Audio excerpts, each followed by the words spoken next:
My name is Steven Weintrub. I'm editor-in-chief of a website called Collider, and I would like to introduce the stars of the movie. Ladies and gentlemen, David Jonsson and Tom Blyth.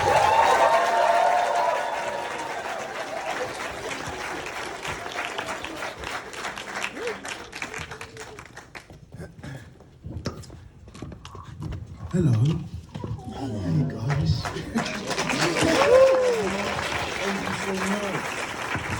Thank you for coming out on a school night. I'm assuming you all enjoyed the film. I have a lot of questions about the movie, but what I like doing at the beginning of a Q&A is sort of do like a get to know your WASTEMAN star. And I have 29 questions. We are not going to ask all 29. And these are like icebreakers. So for each of you, please pick a number. You pick up a number. Any number? 1 to 29. All right, 1 to 29. I like limits. That's good. Let's go 13. 13. If you could swap lives with It's a someone. wild number to choose. Why? It's an unlucky number. You went for the one unlucky number you could choose. Is that true? I respect it. Is that 13 is an Anyway, sorry. Well, number 13 is, if you could swap lives with someone for a week, who would it be and why? Ooh. This is a silly question. Alive or dead? Can they be? You know, I haven't thought about that. Let's say either, whatever. All right. Well, if they're dead, I'll probably go Basquiat. I think that would be nice. If they're alive, I'll probably go Pharrell. It's all right, isn't it? Yeah, absolutely. A number between 1 and 29. 29. Okay, we got. What's your personal pre-scene ritual? Ooh, it depends on the scene. We were just talking about this today, actually. It depends on the scene. If it's a serious scene, I'll probably have my headphones in and be listening to a song from the playlist that I've made for the character that kind of denotes that scene or the tone of the scene. If it's like an amped up scene, I'm probably doing something quite physical. Yeah. Okay, please pick another number. We're doing a few of these and then we'll get into the movie. All right, I'm going to try and avoid an unlucky number this time. There's only one! Let's go 21. 21, we have, what's a movie or TV show you go back to for inspiration? Oh yeah, this is a really random bit of trivia about me. I carry DVDs with me when I'm working because why not? A lot of the things that I really love aren't like on streaming, so I'm always like carrying things to like remind me of what I think is good. One of those DVDs is a great film that I think everyone should watch. It's called Meantime. It's a film. It's Gary Oldman's first film. It's just amazing. Meantime, and there's a film by Gaspar Noé called Irreversible, and that is that bad that I like that film? It was not. Everyone knows. Yes, it's bad. Sorry. It was not what I expected you to say. Yeah. Please pick a number, 1 to 29. 8. If you could have a song play when you enter a room, what would it be? So much pressure. Oh God. What's that really sad song that Max Richter composed that is on all the movies? Oh, the one at the end of Hamnet. Yes, that Yes. one. That one. Don't ask why. Do we all know that song? We've all seen, a lot of you have seen Hamnet. Okay, anyway, so jumping into why we're all here tonight. This is a jokey around question, but is the message of the movie to never give out your family's address to people you've just met? Yes. Yeah, definitely one of the many messages. Yeah. Being serious, for both of you, I'm sure you read a lot of scripts. What was it about this one that said, oh, I have to do this? I think there's a number of things about this script that I think was very attractive to me when I first read it. You know, I just came out of drama school when I first read this script, actually. I left drama school and all I did was theatre because that was the most important thing to me at the time. And this was the first film script that I read that I just thought was special. I think one is that this is a film about obviously the prison system, the justice system, which I think we all contribute to. So we put our taxes, whether or not you know someone that's been inside or someone, you know, that's been affected by a crime, this is a massive part of what we hope makes our community better. I think as an actor, inevitably you're trying to do things that feel entertaining, that bring people to movie cinemas, movie theaters, which is why this is amazing to see this like theater full. But you also want to do things that touch a nerve and makes us think. If you're lucky, you get to do that. I think the script had it in spades. So that was like one of the reasons why I thought this was great. A couple of reasons. The first was David. We had met about a year before this came together, I think, maybe a bit longer, and just really hit it off and knew that we wanted to work together. So we were trying to look for something. We almost did a play, and then there was something else we were looking into doing, and then this, David was already attached to this, and him and the director kind of brought it to me, and I was like, it was a no-brainer for me. I mean, like for an actor to get to kind of play a character who you can't really empathize with in life, but you know, what we'd get to do is step into someone's shoes who ordinarily you would cross the street to get away from. I mean, that's not all we get to do, but it's an opportunity we have that most people don't get. And so, yeah, like just for me, it's always like, what is the act of empathy here? What is the kind of hopefully Olympian act of empathy that I get to try and do? And with D, he's such an asshole at times that it is a big act of empathy to try and understand him. But then also just the two-hander of it, like it's such a two-hander where we get to really play off each other. It felt like a play, yeah. Is this one of these things when you're making a project that's taking place in a prison, do you do like a prison movie deep dive in your preparation? Like, are you rewatching Shawshank and all the other films, or is it sort of like that doesn't even come up? I just watch them because they're good movies. Yeah, like not for this film, but I just love those. I just like those movies. No, I think this film does, and I say this in the most humble way. Hopefully, this film does live in its own category. I think the realism of this film is a film that. The realism of this film was essential to us. I think we never wanted to make a film that felt, and I mean this in the best way, you know, Hollywood. That's not what this movie is. You know, I think when you're talking about dealing with people's lives, people that have lost a sense of freedom, I've seen those films that are Hollywoodified. That's not this movie. So I think staying away from those movies actually to make this film was essential. One of the things that your director, Cal, does that I thought was so good is the way that he's intercutting those like phone moments or like prisoners getting beat up or prisoners reacting to the stuff in the cell, because it's constantly reminding you this is not a place you want to live. This is a dangerous, you know, thing. And can you sort of talk about, was that in the script, or were you seeing all that for the first time when you saw the cut of the film?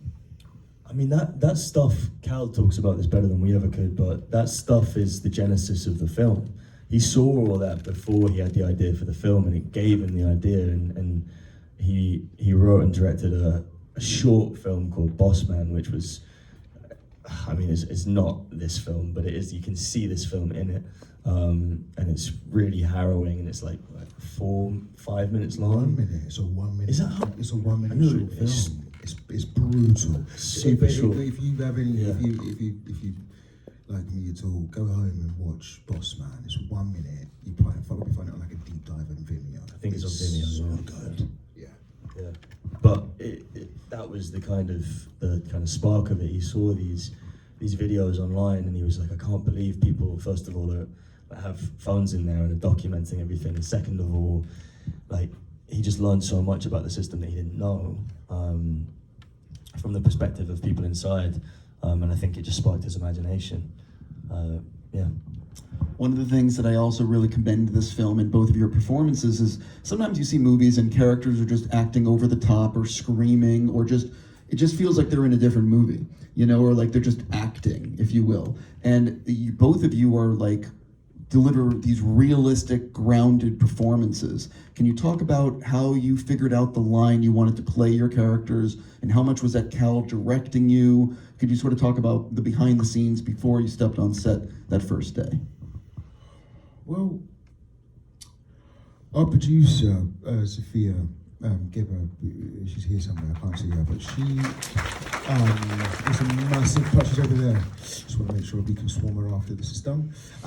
She's a massive part of why we got to make the film that we wanted to make. You know, look, I guess for me, I always say there's only there's only two types of acting. There's like real and like unreal, and you know, I think we're all really good at sensing bullshit.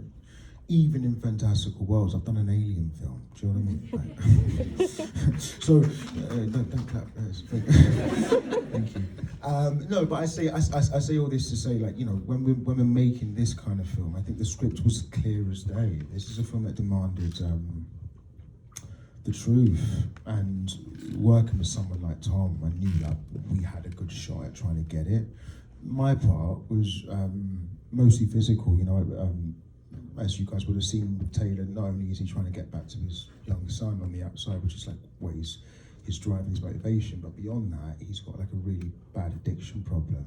So obviously I had to, like, for me to see that on screen in the way that I hoped to convey it, I had to lose some weight.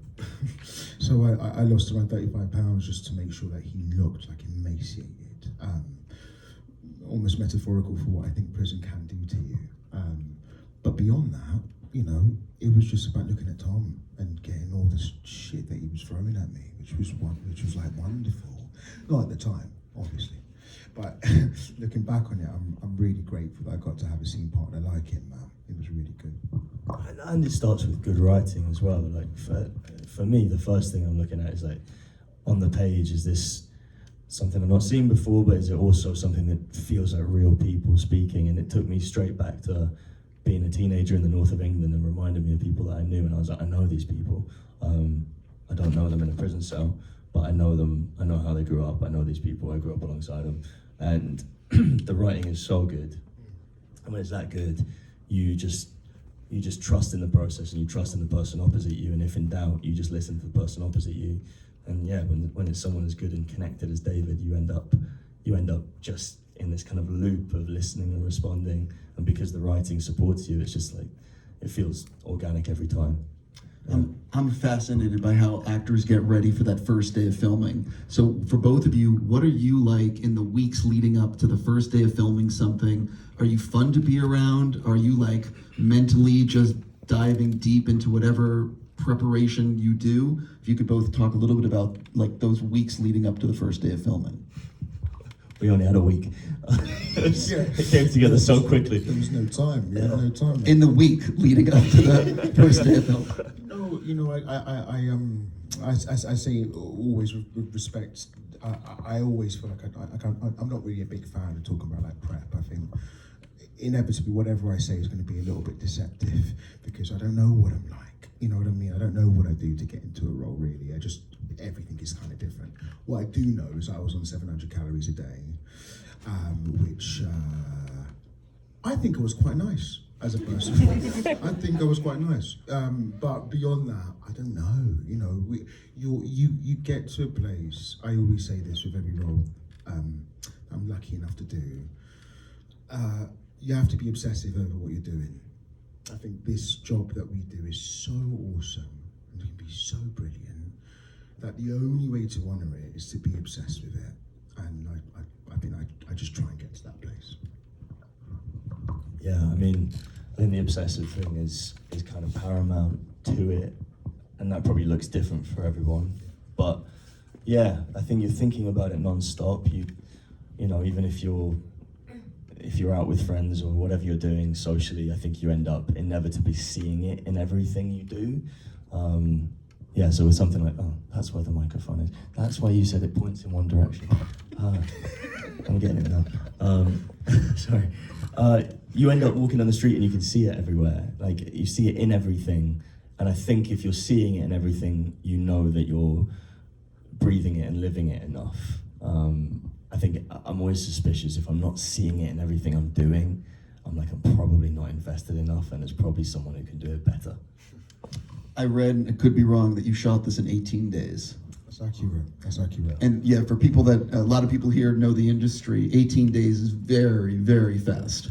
So what was it like knowing that you needed to make sure like every take was awesome because you might not have that many takes of a scene? We didn't know. And don't you think, mate? Well, I thought for myself, I don't think every take was awesome. Yeah, that's crazy. I do think every take was fresh, if not awesome. Because we had to move so quickly, every take felt urgent. Like the urgency that we shot it with created like a pressure cooker that I think lent itself to the tone of the film and made this kind of like this like rocket fuel that hopefully you felt today. But yeah, I think you don't know. Like I think if you're sat there thinking that scene was awesome or that take was awesome, it probably wasn't. And also you probably weren't in it. I think. Yeah, and you know what? Again, every actor, I think, or director, writer, producer, you always wish you had more time. But actually, I look back on this and I'm like, no, like it was exactly where it needed to be. There was some scenes that you would have seen today that Tom and I did in one take, and we're obviously like, we'd love to go again. It's like, no, it's a wrap. Because we literally can't afford to do it anymore. And I look back on it and I'm like, man, like I have this thing sometimes where I do go home and I'm like, normally I can sleep okay. And sometimes I'm like, I just wish I had one more. But I look back on it and I'm like, no, that was it. And anything else after that I would be thinking. And yeah, you've lost it. I don't know about you as well, but I found that almost every scene that I think is going to be the magic scene, or like that I think is going to be the one where I gave my best performance, I watch it back and it's always one of my least favourites in the film. Almost always. Yeah. I'm not going to tell you which ones they are because I don't want to be caught out. But yeah. Tom, I have a question for you. I read, again, could be wrong, that you had the tattoos on your neck on for the month of filming, and I'm just curious, how did that what was it like walking around in the real world with those tattoos, and did the reaction of people possibly impact how you played the character? Yeah, I had them on for pretty much the whole time. There was one weekend where David and I got invited to a fancy event in London, or in the countryside, and we decided to go to take a break. And I think both felt really out of pocket there, because we were like, what are we doing here? We're like doing a prison film, and we're at this stupid posh event. And I took above the neck off for that, but I knew I had all the other ones on, so I was living like a double life. But yeah, it definitely, I think just as someone, I've got a couple of small tattoos, but I don't have neck tats and eye tats and stuff, and it definitely does, in like quote unquote polite society, especially in the UK where class is such a big thing still. If you're walking through a certain part of London with a certain aesthetic, it definitely does change the way people talk to you or treat you, and that is interesting. I think I'm fascinated by class. I know it's very different here, still exists, but like it's different. It's different in the way that it affects your day-to-day life. But especially being back in the UK, I found it very interesting because I've lived here for quite a while. So being back there for this film, which was the first time I'd lived there in a while, I was like really aware of the class system. I read that the vomit scene, you guys, I want to make sure I got this right, that Cal, your director, asked you to redo the vomit scene after David had already washed up and changed. Accurate, again. So what is that like when you think you've wrapped it, you've gotten it, and then you've cleaned up, and then, oh, by the way, we're going to do this one more time? I'm a bit dubious about things now, actually, because remember I just said that we would do a take, and I'd be like, this is a really good scene. Can we do it again? No, but there's no time. There was time for the vomit again. It's a bit weird, Sophia, don't you think? No, I mean that was it's true. I went. We did it. Tom was actually very, very kind and like he didn't want to do it to me, but I was like, man, just do it. Give me it. And he did. What was it, like soup or? It was cold vegetable soup. That's right. And he did it like a baby bird. Like he kind of like he took like a bit and it was like, and it did more and then did more and then it just all came out in one splat. And I was like, that's got to be a take. And everyone was like, it's the take. You can go. So I like go into my trailer, wash off my face, have like a nut.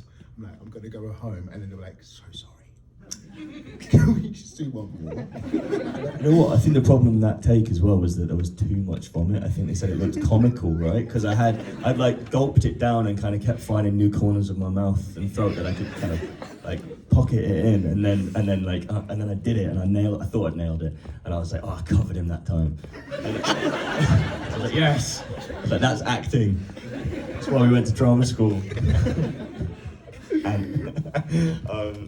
And yeah, they brought us back and they were like, you did too much. It was too much.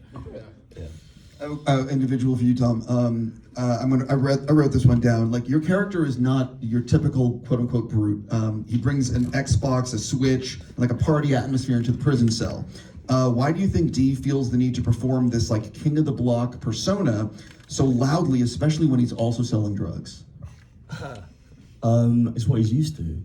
I mean, that speaking of the class system, it's like he's come off an estate in London where it's like eat or be eaten, and he has like a bit of an animalistic mentality to him, which is like, I'm going to be the loudest in the room so that no one approaches me, and if someone does approach me, I'm going to hit first so they can't hit me, and that's just the way he operates. It's a protective mechanism that he's known since he was young, and he's held on to, and eventually gets him killed. But I think there's a real, I don't think that the film is like moralizing or trying to kind of be like a TED talk. I think it lets you hopefully take away your own morals from it by being very human. But for me, one of the morals there is like about masculinity and what we hold on to that maybe served us at one point, but then as you go through life, it really stops serving you. But if you hold on to it, it can literally be the thing that you thought protected you once can be the thing that kills you. Something that I'm always fascinated about with actors is the ability to not blink in intense scenes. And there are moments where I was watching where, you know, you're not blinking. And I'm just, what is it like for both? Are you conscious of that when you're doing a take, that I cannot blink in this scene? No. Oh, did I do it too? No, I've noticed it in both of you, but like, is it something, because I've noticed with a lot of actors, and certain performers I've spoken with, they will specifically not blink, and they have trained themselves not to blink. And I'm just curious if that, you know. I know there's a famous video of Michael Caine from like the 80s or something where he's delivering an acting class, and he says, he's like, don't blink, blinking is weakness. And it's a really bad impression, but It's quite good. it was alright. But I think what he's getting at, like, I think if you're thinking about that again, you're probably not in it. But the point being, you know, with D, it's like, again, it's a way he doesn't want to show weakness. He doesn't want to show that he's giving away power. So he might hold someone's eye contact for longer than is normal because he's like, I'm not going to back down first. But yeah, I don't know, what do you think? I don't know, man. I don't know what I'm doing. Sorry. We're just about out of time, but I want to sneak in one or two last quick things. David, how do you think your character Taylor feels when he's leaving prison? Do you think he feels guilty, or do you think he did what he had to do to survive?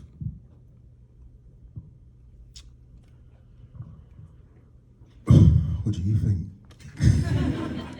No, I mean, look, I love you, so I don't want to sound terse, but I think, you know, inevitably, you're playing one thing at a time. It's just like us in real life, right? We make decisions in the moment, and you ask someone, like, later on, what did you do at that time? The longer time goes, the less and less you're like, hang on, I don't even know what I was doing at the time.